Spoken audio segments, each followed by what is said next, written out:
बिस्मिल्लाहिर्रहमानिर्रहीम। अस्सलाम वालेकुम नाजरीन, मैं हूँ बुशरा और आप देख रहे हैं कुकिंग विद बुशरा।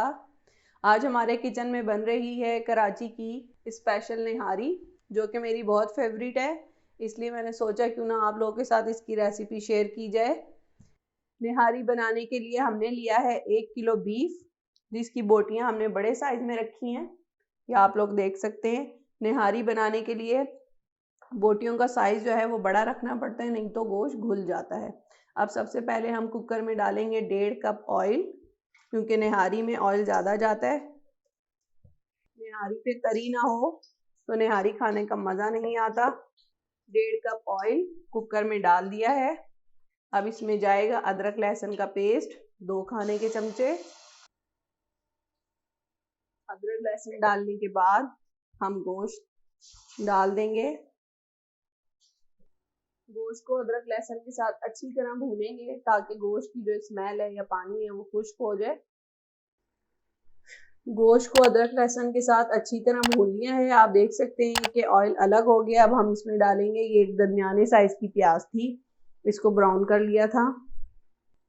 ये कुछ मसाले हैं, जिसमें 1 खाने का चमचा पिसा हुआ धनिया है, 1 चाय का चमचा पिसा हुआ गरम मसाला है, 1 चाय का चमचा इसके अंदर नमक है, 2 चाय के चमचे पिसी लाल मिर्च है और 2 खाने के चमचे किसी भी अच्छी ब्रांड का निहारी मसाला है। ये तमाम मसाले इसमें शामिल कर देंगे। मसाले डालने के बाद अच्छी तरह चमचा हिलाएंगे, ताकि मसालों का कच्चापन खत्म हो जाए। मसाले डालने के बाद इसको 1 से 2 मिनट अच्छी तरह भूनेंगे। अब इसमें 1 से 1.5 लीटर पानी शामिल करेंगे।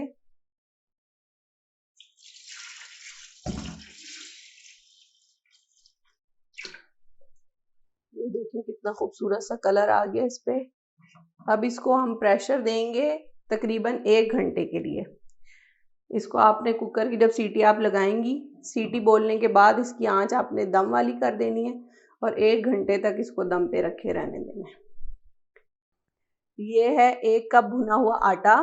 आटे को आपने तवे या फ्राई पैन में हल्की आंच पे भूनना है। जब आटे का कलर चेंज हो जाए और उसमें से खुशबू आने लगे तो आपने चूल्हा बंद कर देना है। मेरे पास ये पहले का भुना हुआ रखा था, तो इसलिए मैंने कहा मैं आपको तरीका बता दूं। निहारी का गोश्त हमने चढ़ा दिया है। गोश्त चढ़ाने के बाद आपने इस आटे को घोल के रखना है। अगर आप काफ़ी देर पहले इसे घोल के रखेंगे तो इसका लेस बहुत अच्छी तरह बनेगा। अगर आप लास्ट मिनट पे डालेंगे तो वो रिजल्ट नहीं आएगा, इसलिए मैं पहले इसको घोल के तो रख रही हूँ। पानी डाल के इस तरह से घोल लेंगे। पतली सी जैसे लई होती है ना, बिल्कुल उसी तरह तैयार करनी है।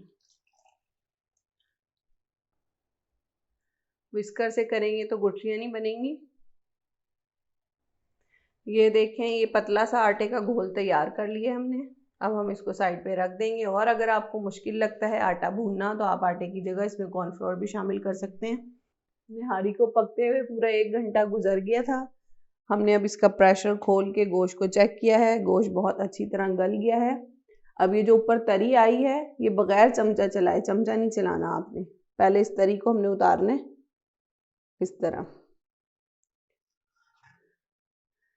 किसी भी बाउल में। बहुत आहिस्ता से ऊपर ऊपर से तरी को उतारना है। तरी को हमने एक बाउल में निकाल लिया है। अब आपने ये देखना है कि ये जितनी ग्रेवी बची है 1.5 लीटर डालने के बाद, ये आप लोगों को काफ़ी है। अगर ये काफ़ी नहीं है तो हम इसमें और पानी शामिल करेंगे। मुझे ये थोड़ी लग रही है, इसलिए मैं इसमें 2-3 कप ये पानी और इसमें शामिल कर दूँगी। और इस स्टेज पे आपने चेक करना है, चमचे से लेके ना इसका थोड़ा सा शोरबा चेक करना है कि अगर आपको नमक मिर्च कम लगता है तो आप इस स्टेज पे मसाला और शामिल कर सकते हैं। इस तरह आपने चेक करना है।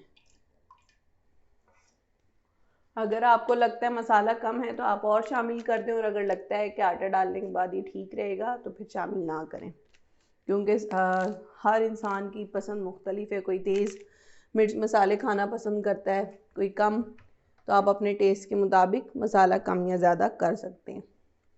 पानी शामिल करने के बाद इसको हमने पकाया है अच्छी तरह, ताकि पानी का कच्चापन ना रहे।